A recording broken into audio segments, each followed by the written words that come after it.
અને સાધકે જે દેખાઈ રહ્યું છે જગત, શબ્દ તો વાપરે છે દ્રશ્ય પ્રપંચ, પ્રપંચ શબ્દ વાપરે. જગત દેખાઈ રહ્યું છે આપણને. જગત જે દેખાઈ રહ્યું છે એ હકીકતમાં તો કાર્ય છે. કાર્ય છે તો કારણ હોવું જ જોઈએ. બસ આ પહેલા સમજવું જોઈશે. તો જો કાર્ય દેખાઈ રહ્યું છે, જગત દેખાઈ રહ્યું છે, એનું કારણ હશે, અને કારણ એટલે પ્રકૃતિ. પ્રકૃતિ વિશે સ્પષ્ટ થઈ જઈશું તો પોતાની મેળે જે પુરુષ તત્વ છે, આત્મા તત્વ છે, ચેતનતા છે, પરા પ્રકૃતિ છે. ભગવાન તો સ્પષ્ટ કહે છે, અને આપણે એના પર ડિસ્કશન પણ કર્યું છે કે પરા પ્રકૃતિ અપરા પ્રકૃતિ એ મારો જ અંશ છે. પરા પ્રકૃતિ એટલે જ્ઞાનમય ચેતનતાનું બીજ, વીર્ય, જ્ઞાન રૂપ હું જ મૂકું છું. આના આગળના શ્લોકમાં આપણે જોઈ ગયા. તો કારણ અને કાર્ય એ વેદાંતનો બહુ જ સ્વીકારાયેલો સિદ્ધાંત છે. જે કાર્ય દેખાઈ રહ્યું છે તો કારણ હોય ને હોય. વડલો દેખાઈ રહ્યો છે તેનું કારણ હોય. જગત દેખાઈ રહ્યું છે. પહેલા તો કાર્ય એટલે જે દેખાઈ રહ્યું છે તો એ શું છે? તો કાર્ય છે પાંચ પંચીકૃત સ્થૂળ મહાભૂત, 10 ઇન્દ્રિયો અને અંતઃકરણ. ફરીથી જે દેખાઈ રહ્યું છે હું એટલે પંચ મહાભૂત નું બનેલું આ શરીર, બધાના દરેકના પોતપોતાના પ્રાણી માત્રના શરીર છે. અને જે પંચ મહાભૂત માંથી પંચીકરણ થઈ અને દેખાતું, જેને આપણે પથ્થર પણ કહીએ છીએ, જડ કહીએ છીએ, રેતી કહીએ છીએ, જે પણ કહીએ છીએ, તો પંચ મહાભૂત માંથી જે પંચીકૃત થયા પછી, પંચીકરણ થયા પછી જે પણ દેખાઈ રહ્યું છે દ્રશ્ય, જેનું નામ અને રૂપ, આપણે વાત કરી રહ્યા છીએ કાર્ય, અને એમાંથી આપણી જે 10 ઇન્દ્રિયો, 5 જ્ઞાનેન્દ્રિયો, 5 કર્મેન્દ્રિયો, આપણું અંતઃકરણ, અને દેખાતો આ શબ્દ, સ્પર્શ, રૂપ, રસ અને ગંધ, આ કાર્ય છે, આ જગત છે, દેખાઈ રહ્યું છે. હવે કાર્ય દેખાઈ રહ્યું છે તો એનું કારણ હોવું જ જોઈએ. અને કારણ એટલે મહત તત્વ, સમષ્ટિ અહંકાર, 5 તન્માત્રાઓ, સૂક્ષ્મ મહાભૂત. આ શબ્દોથી પણ આપણે પરિચિત થવું જોઈએ. કારણ કે ભગવાન સ્પષ્ટ કહે છે કે પરા પ્રકૃતિ પણ હું છું, અપરા પ્રકૃતિ પણ હું છું. તો હવે પ્રકૃતિ એટલે શું, જો એ સ્પષ્ટ થઈ જાય. કારણ કે પ્રકૃતિ અને એનું કાર્ય જગત, પ્રકૃતિ કો માયા કો. તો પ્રકૃતિના 3 ગુણો છે, સત્વગુણ, રજોગુણ, તમોગુણ. એમાં જે સત્વગુણમાં જે શુદ્ધ સત્વગુણ છે, જો આના પછીના શ્લોકમાં જે સત્વગુણ આવશે, જે આપણામાં રહેલું છે એ વિગત આપણે પછી વાતો કરીશું. હમણાં તો પ્રકૃતિ, જે મૂળ અષ્ટદા પ્રકૃતિ માંથી જે આ જગત થયું છે, કારણ છે મૂળ અષ્ટદા પ્રકૃતિ, જેમાંથી જગત થયું છે. એટલે કાર્ય અને કારણમાં હમણાં તો આટલું જ સમજવું પડશે. મૂળ અષ્ટદા પ્રકૃતિ પણ કોણ છે? પરમાત્મા કહે છે કે મારો અંશ છે. હવે જયારે પ્રકૃતિ સમ સ્થિતિમાં છે, તમો રજો સતો જયારે સમ છે, ત્યારે અર્થાત એનામાં જયારે મોજું છે જ નહીં, અર્થાત ભગવાને હજુ સંકલ્પ કર્યો જ નથી, અર્થાત એમાંથી હજુ ઉદ્ભવ થયો જ નથી, હજુ બીજ પણ નથી. વડલો થાય છે બીજમાંથી થાય છે, પણ હજુ તો બીજ પણ નથી. માત્ર પરમાત્મા છે, અને પરમાત્મામાં નિહિત એની મૂળ અષ્ટદા પ્રકૃતિ છે.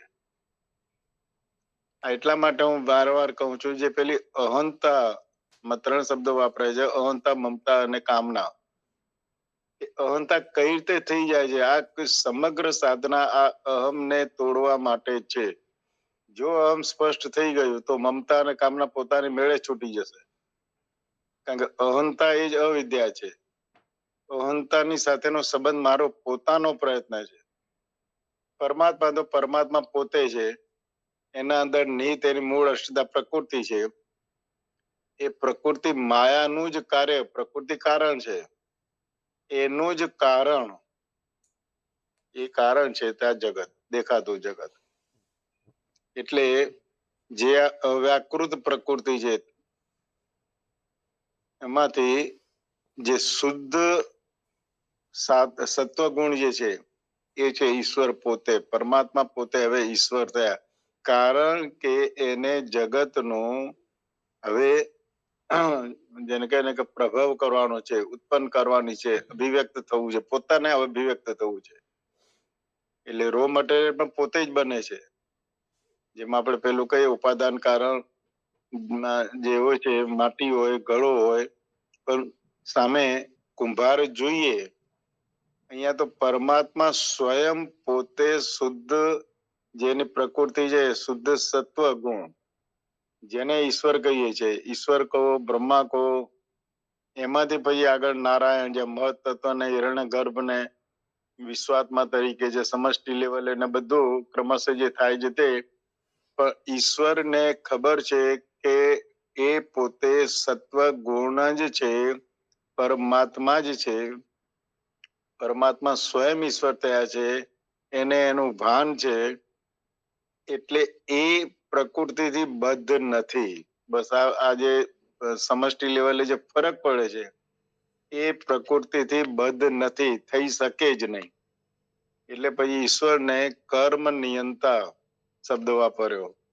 અને એ જ ઈશ્વર માંથી હવે જે ત્રણ ગુણોમાંથી જે આ દેખાતું જે કાર્ય દેખાય છે, જગત દેખાય છે, 5 જ્ઞાનેન્દ્રિય, 5 કર્મેન્દ્રિય, એમાં રહેલા મન, બુદ્ધિ, ચિત્ત, અહંકાર, અને બહાર જગત, જગતનું પણ એ પોતે જ બન્યા છે. એ પછી જે ત્રણ ગુણો છે ને એના જે ખેલ છે એ આપણે આગળના શ્લોકમાં જોઈશું. પણ હમણાં આટલું જ ખાલી સમજવાનું છે કે જે ત્રણ તત્વો હતા એમાં મૂળ અષ્ટદા પ્રકૃતિના, મૂળ અષ્ટદા પ્રકૃતિની મેં તમને વાત પહેલા કરી હતી ગઈકાલે. અને એ જે મૂળ અષ્ટદા પ્રકૃતિ જે છે તે એક તો જેને કે અવ્યાકૃત પ્રકૃતિ એટલે તમો રજો સત્વો, પછી મહત તત્વ, ત્રીજું અહંકાર, અને પછી જે 5 મહાભૂત, આ મૂળ અષ્ટદા પ્રકૃતિ છે. તો જ્યાં મહત તત્વ છે, ત્રણ ગુણોની સામે અવસ્થા, હજુ બીજ પણ થયું નથી. બસ એમાં જે વિકાર થાય છે, ખળભળાટ થાય છે, સ્પંદન થાય છે, શાંત સમુદ્રમાં હજુ મોજું નથી પણ હવે મોજું થયું. તો હવે જે અવ્યાકૃત પ્રકૃતિ જ્યારે સમસ્થિતિમાં છે ત્યારે પ્રગટ નથી, પણ પ્રગટ થવા માટે હવે પરમાત્મા એની ચિત્ત શક્તિ રૂપી જ્ઞાન એટલે કે વીરે સ્થાપિત કર્યું. ત્યારે તેનાથી આ તેજોમય મહત્વ તત્વ હિરણ ગર્ભ ઉત્પન્ન થયું. આ બીજ, હવે બીજ થયું, જેમાંથી ભવિષ્યમાં ઘટાદાર વૃક્ષ એટલે દેખાતું જગત થવાનું છે. એટલે સર્વે દ્રશ્ય જડ જીવ જગતના સૂક્ષ્મ બીજ રૂપ કારણ જો ગણીએ તો કારણ મહત તત્વ હિરણ ગર્ભ, જેને આપણે પ્રકૃતિ, ઈશ્વર હવે આગળ વધી રહ્યા છે. અને આ મહત તત્વ હિરણ ગર્ભ હવે વિકૃત થાય છે. એટલે એમાં જે અહંકાર તત્વ છે, ભગવાન કહે છે કે હું પરિભ્રમ જ વીર્ય ચિત્ત શક્તિરૂપ બીજ મુકતા તેમાં સંચાર થવાથી તેમાંથી ક્રિયા શક્તિ પ્રધાન અહંકાર ઉત્પન્ન થાય છે. જો આપણે પ્રકૃતિના લેવલે વાત કરી છે, કારણની વાત કરી છે, જેના કારણે દેખાતું જગત કાર્ય છે. એટલે આ શબ્દ ભલે અહીંયા અહંકાર વાપર્યો છે, પણ ભગવાનની ઈચ્છા થઈ એટલે એક જાતનો વિકાર છે, એટલા માટે અહંકાર શબ્દ વાપર્યો છે. અને એ પોતે આ વિશ્વાત્મા રૂપે વિશ્વ વિરાટ કહેવાય છે, દેખાતું જગત કહેવાય છે. એટલે હવે પરમાત્મા જ પોતે પોતાની સંકલ્પ શક્તિના કારણે કારણ પણ એ છે, કાર્ય પણ એ થાય છે. અને ક્રિયા શક્તિ પ્રધાન જે અહંકાર છે વિશ્વાત્મા, એમાં વૈકારિક, તેજસ અને તામસ એવા 3 પ્રકારનો છે. તમામ નામ રૂપાત્મક સૃષ્ટિ તેમાંથી ઉત્પન્ન થાય અને જેમાં લય પામે તે અવ્યાકૃત પ્રકૃતિ છે. પ્રભવ થાય છે, પ્રલય થાય છે, મહાપ્રલય. સુષુપ્તિમાં જેમ આપણા માટે જગત પેલો નાશ થઈ જાય છે, જગત છે જ નહીં સુષુપ્તિમાં, એવી જ રીતે દેખાતી સમષ્ટિ બ્રહ્માંડ ઉદ્ભવ પણ એમાંથી થાય છે અને વિલીન પણ એમાં જ થાય છે, મહાપ્રલય મહાપ્રભાવ. તો ઉત્પન્ન કઈ રીતે થયું? આ રીતે જે મહત તત્વ અને અહંકાર તત્વ અર્થાત ચેતન તત્વ અને ક્રિયા શક્તિ. બસ હવે આ નાટક સમજી લો. પરમાત્માની જ પરા પ્રકૃતિ એટલે કે ચેતન શક્તિ એટલે કે જ્ઞાન શક્તિ, ભગવાનની જ અપરા પ્રકૃતિ એટલે કે કાર્ય શક્તિ. બસ હવે આ પરિભ્રમની જે ચેતન શક્તિ વડે મૂળ પ્રકૃતિમાં જે સંવેદન થતા જે મહત્તત્વ સૂક્ષ્મ રૂપે જે મહત્તત્વ થયું, એમાંથી હિરણ્ય ગર્ભ થયું અને એમાંથી સમષ્ટિ અહંકાર થી સૌથી પહેલા શબ્દની ઉત્પત્તિ થઈ. કારણ મહત્તત્વ, કારણ ઈશ્વર, જેનું મૂળ કારણ પરમાત્મા સ્વયં. આ જ કારણમાંથી દેખાતું કાર્ય સૌથી પહેલા જે ઉત્પન્ન થયું એ છે શબ્દ. તો પ્રથમ શબ્દ આપણે વારંવાર જાણીએ છીએ કે આકાશ થયું, એક તન્માત્રા. એમાં જ્યારે બીજી તન્માત્રા એટલે સ્પર્શ થયું, એનાથી વાયુ થયું. ત્રીજી તન્માત્રા રૂપ, એમાંથી અગ્નિ થઈ. ચોથી તન્માત્રા રસ, એમાંથી જળ થયું. પાંચમી ગંધ, એમાંથી પૃથ્વી થઈ. એટલે પૃથ્વીમાં 5 તન્માત્રાઓ શબ્દ, સ્પર્શ, રૂપ, રસ અને ગંધ છે અને આ 5 તત્વોનું માત્રા વડે જ્ઞાન થાય છે. અને છઠ્ઠો તું આત્મા અમાત્ર છે.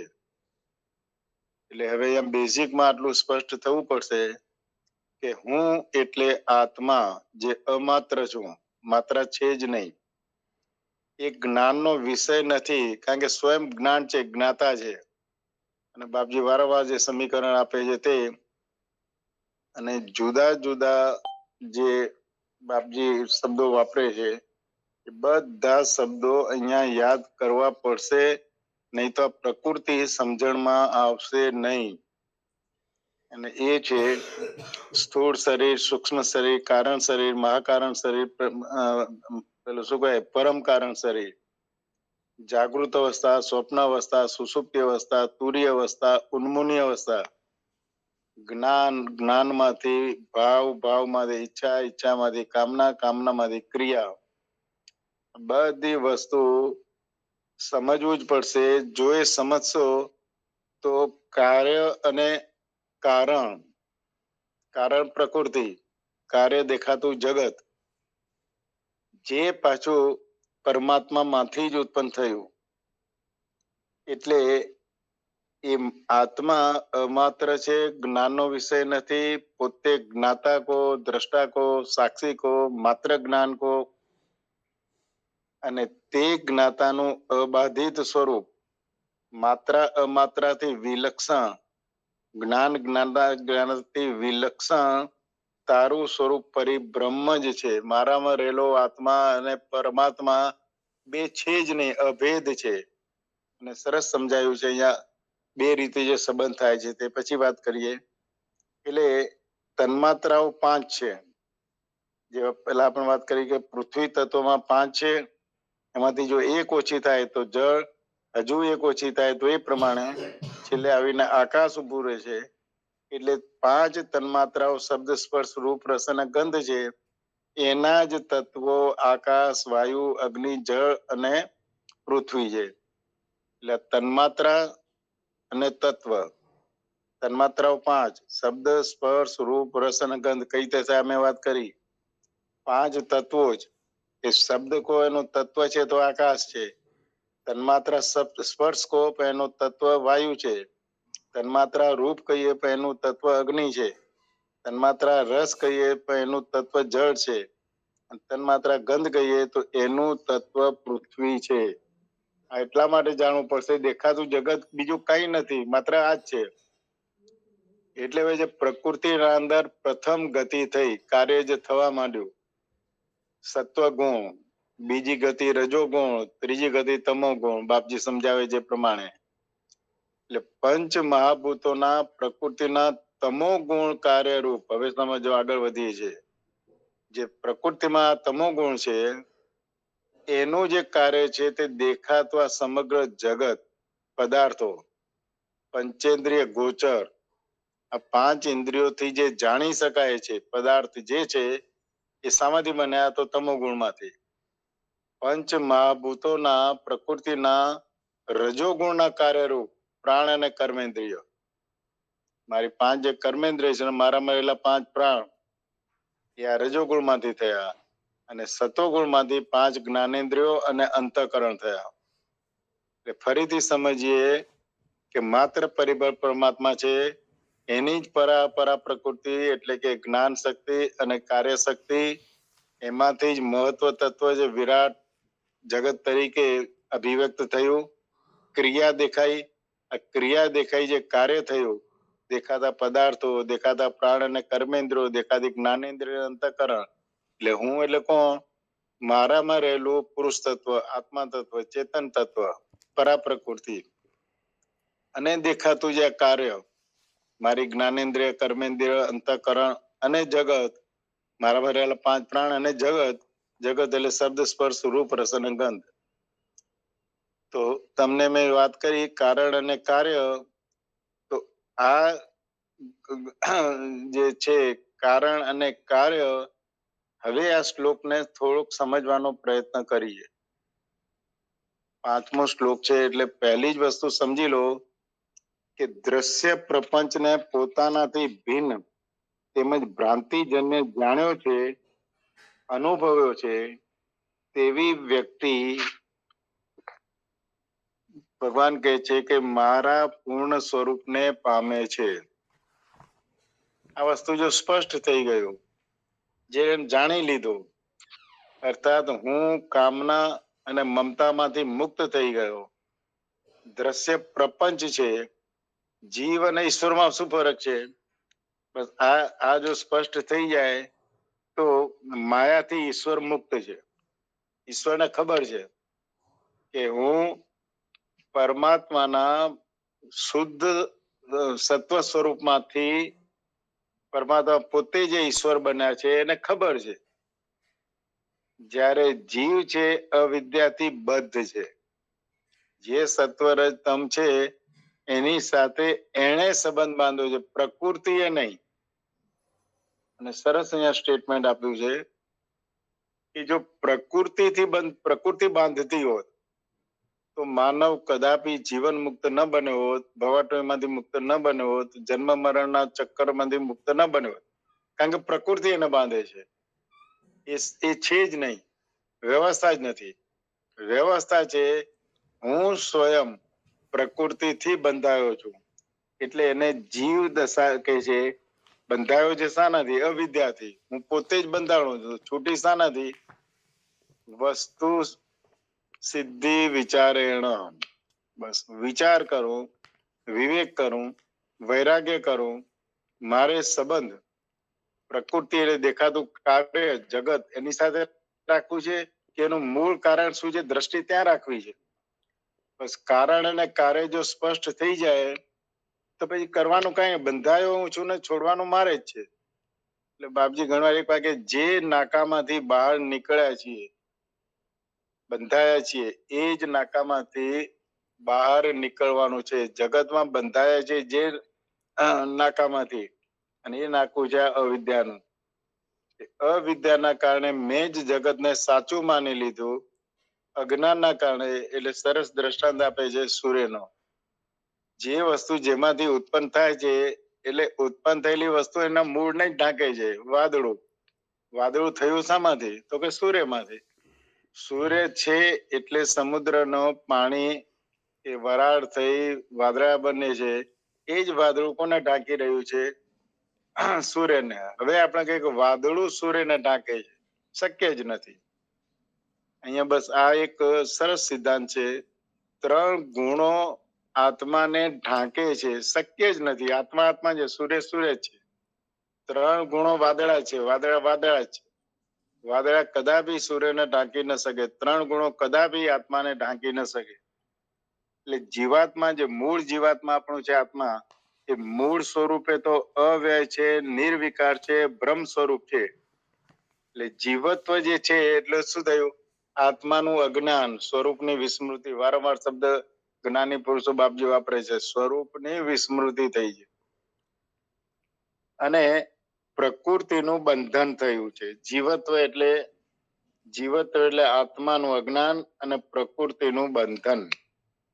કર્યું કોણે છે? મેં. છોડશે કોણ? હું. બીજો કોઈ નહીં કરી શકે. એટલે શુદ્ધ સત્વગુણ પ્રધાન માયા જે ઈશ્વરની ઉપાધિ છે, અને રજસ તમસ પ્રધાન પ્રકૃતિ જે મલિનતા સત્વ છે, અવિદ્યા કહીએ, એ જીવની ઉપાધિ છે. આ અવિદ્યા એટલે જ અજ્ઞાન, અને એ અજ્ઞાનના બીજા નામો છે અહંતા, મમતા, માયા, અને એના 3 ગુણો જ દેહમાં અહમ બુદ્ધિ પેદા કરે છે. પછીલા સ્વ સ્વરૂપના અજ્ઞાનને કારણે સ્પષ્ટ છે પરમાત્મા છે, મૂળ અષ્ટધા પ્રકૃતિ છે, એના 2 ભાગ જેને કહીએ પરા પ્રકૃતિ, અપરા પ્રકૃતિ. આ બધી વસ્તુ છે, પણ પોતાના સ્વરૂપનું અજ્ઞાન એ ક્યારે થશે? જ્યારે જગત સાથે મેં અહંતા, કામના, અહંતા અને મમતા જે શબ્દો વાપર્યા આમણે તે, બસ તો આ કાલ્પનિક ગુણો વાળી જે આ દોરડો છે માયાનો, એને કાપી નાખી ગુણાતીત થઈ અને અવ્યય જે આત્મ સ્વરૂપ છે એમાં સ્થિર થવું. એ ક્યારે થશે? કે જ્યારે આ શ્લોક સમજાવે છે એના પ્રમાણે, જે કહ્યું અહીં દૈનમ પદનું તાત્પર્ય એ છે કે દેહમાં તાદાત્મ્ય, મમતા અને કામના થવાથી જ 3 ગુણો આ પુરુષને દેહમાં બાંધે છે.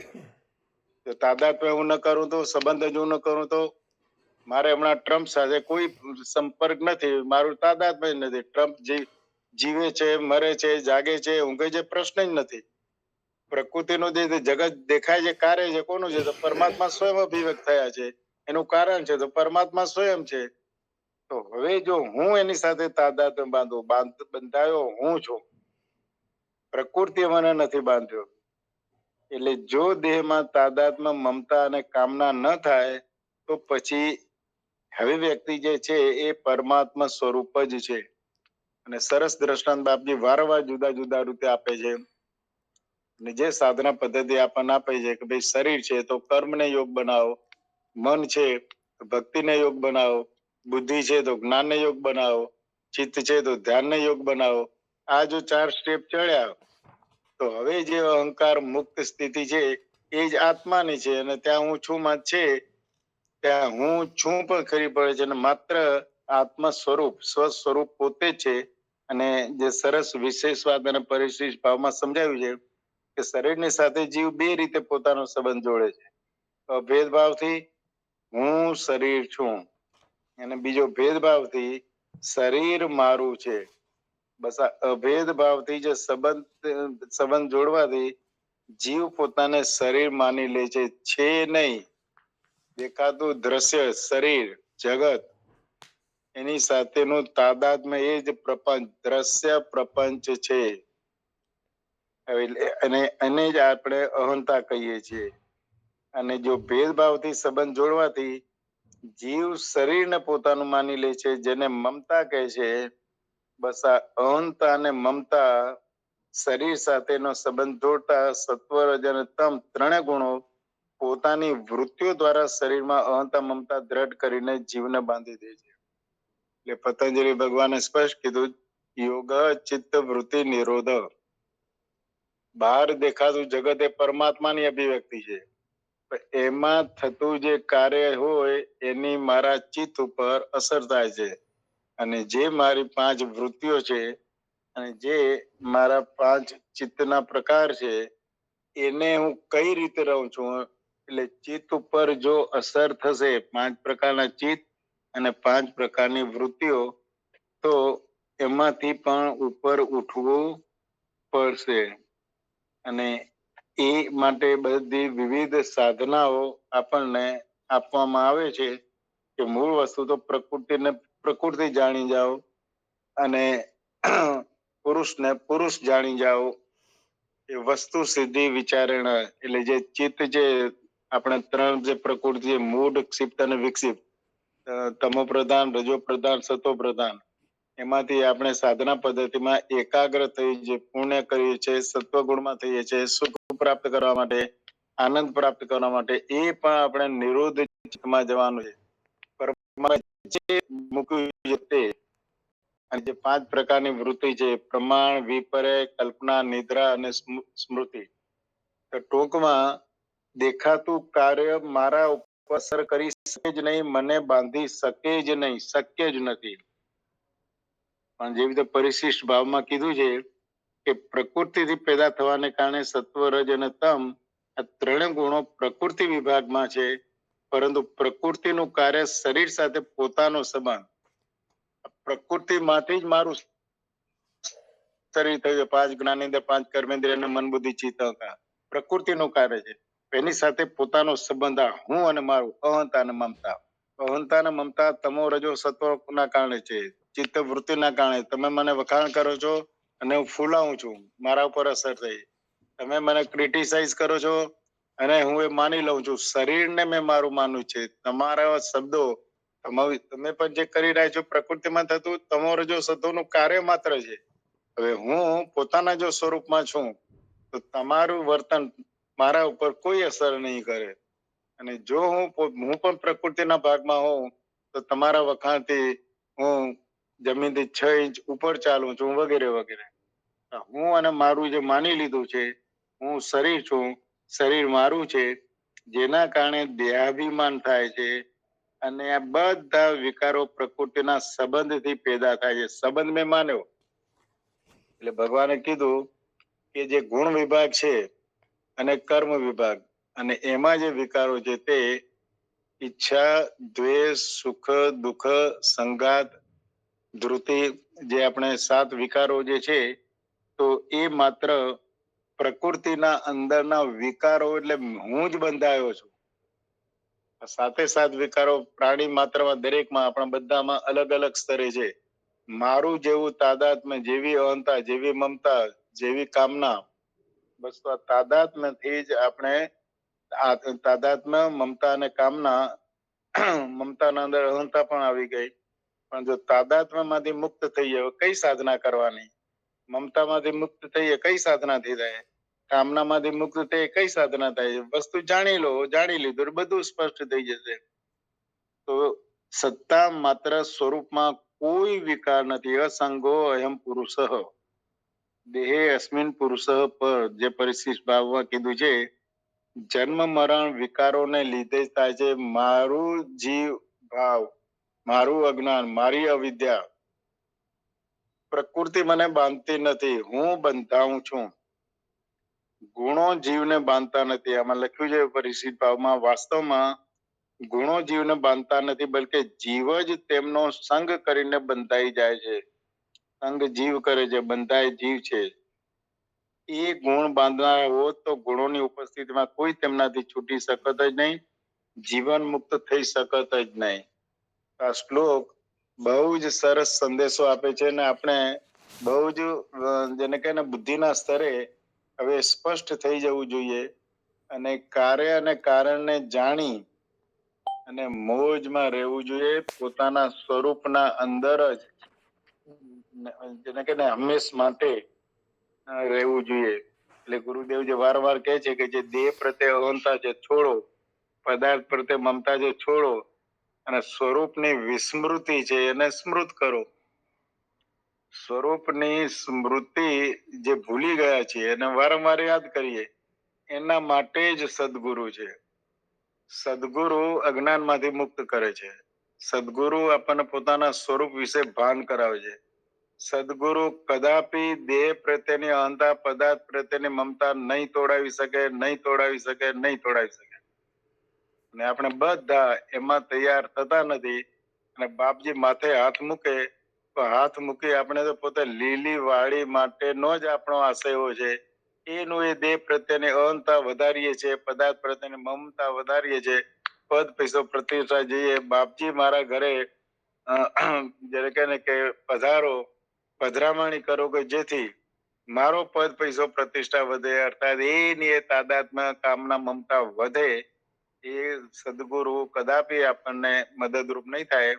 પણ સદગુરુ આપણા માથે થોડા મારી અને જે જગાડવાનો પ્રયત્ન કરે છે, સ્મૃતિ કરાવે છે કે ભાઈ પ્રકૃતિનું જે કાર્ય છે એમાં તું ન લેપાય, એનો સંબંધ ન રાખ, તું તારા સ્વરૂપની સ્મૃતિ કર. એટલે આ હું છું છે, જે આ છે ઈઝ બીંગ એ ચૈતન્ય બ્રહ્મ છે, પરમાત્મા સ્વયં છે. પરંતુ એની આવરણ શક્તિના કારણે અને વિક્ષેપ શક્તિના કારણે જે નામ રૂપાત્મક પ્રકૃતિ દેખાતું દ્રશ્ય, દ્રશ્ય પ્રપંચ છે નહીં, પ્રતીત થાય છે. વાદળું પ્રતીત થાય છે, સૂર્યને ઢાંકતું દેખાઈ રહ્યું છે. સૂર્ય ઢંકાઈ ગયો છે. ચોમાસામાં ક્યાં સૂર્ય દેખાય છે? ચંદ્ર ઢંકાઈ ગયો છે. વાદળાથી ક્યાં ચંદ્ર દેખાય છે? પણ એ નામ રૂપાત્મક માંથી એ જે ઢંકાઈ ગયો છે, દોરડી જ મને સાપ તરીકે ભાસી રહી છે. બસ આ પ્રપંચ છે, જગત જે કાર્ય સ્વયં પરમાત્મા છે. એટલે કહે છે કે અસ્થિભાતી પ્રિય આત્મા ચૈતન્ય અને સચ્ચિદાનંદ સ્વરૂપ જે મારું સ્વરૂપ છે, એ સ્વરૂપથી પરમાત્મા ન્યારા છે. અને જે 5 આપણે આના અંદર કીધા હતા, પરમાત્માને કઈ રીતે જાણી શકીએ એ આગળના શ્લોકમાં જે કીધું હતું, એ વખતે હું હતો નહીં, પણ તમે લોકો ડિસ્કશન કર્યું હશે કે ભાઈ પરમ સિદ્ધિ અર્થાત મુક્તિ 5 પ્રકારની છે: સાલોક્ય, સામીપ્ય, સારૂપ્ય, સાયુજ્ય અને કૈવલ્ય. આ ડિસ્કશન કરી ગયા હતા. પણ ટૂંકમાં ફરીથી વિદ્યા અવિદ્યા વિશે સ્પષ્ટ થઈ જાઓ, પ્રકૃતિ પુરુષ વિશે સ્પષ્ટ થઈ જાઓ, અને દેખાતું જે જગત છે એટલે અદ્વૈતમાં આનંદ લઈએ અને દ્વૈતમાં મધુર મિલન રહીએ. દ્વૈતમાં મધુર મિલન. નથી કોઈ મારો મિત્ર, નથી કોઈ મારો દુશ્મન. પ્રકૃતિમાં થવાપણું છે, પણ અસ્તિત્વમાં હોવાપણું માત્ર આનંદનું છે. આનંદની અભિવ્યક્તિ માટે અને આનંદની અનુભૂતિ માટે જે એક જીવન ચાલી રહ્યું છે, જીવનના જ એક ભાગ થઈએ અને માત્ર પોતાના સ્વરૂપમાં મસ્ત રહીએ, એવો આ શ્લોક આપણને સમજાવે છે. જય પ્રભુ, જય ગુરુદેવ. જય પ્રભુ, જય ગુરુદેવ. પ્રકૃતિના 3 ગુણ